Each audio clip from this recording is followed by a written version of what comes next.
بسم اللہ الرحمن الرحیم۔ زبان اور ہونٹوں والی آیت کون سی ہے؟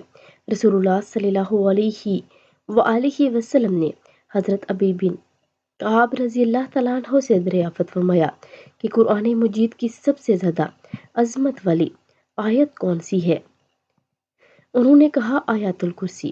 نبی کریم صلی اللہ علیہ وآلہ وسلم نے اپنا مبارک ہاتھ ان کے سینے پر رکھ کر فرمایا، واللہ تجھے یہ علم مبارک ہو۔ آیت الکرسی پڑھنے کے فائدے۔ رات کو سونے سے پہلے آیت الکرسی پڑھنے والے کے لیے اللہ ایک محافظ مقرر فرما دیتا ہے اور رات پر شیطان بھی اس آدمی کے قریب نہیں آ سکتا۔ ہر نماز کے بعد آیت الکرسی پڑھ لینے والا اور جنت کے درمیان صرف ایک موت کا فاصلہ ہوتا ہے۔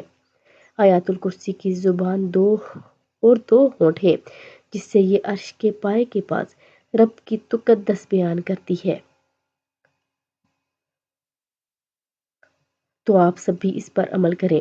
رات کو سونے سے پہلے آیت الکرسی لازمی پڑھ لیا کریں اور باوضو سویا کریں۔ اگر ویڈیو اچھی لگے تو لائک، شیئر اور سبسکرائب لازمی کر دیں۔ جزاک اللہ خیر۔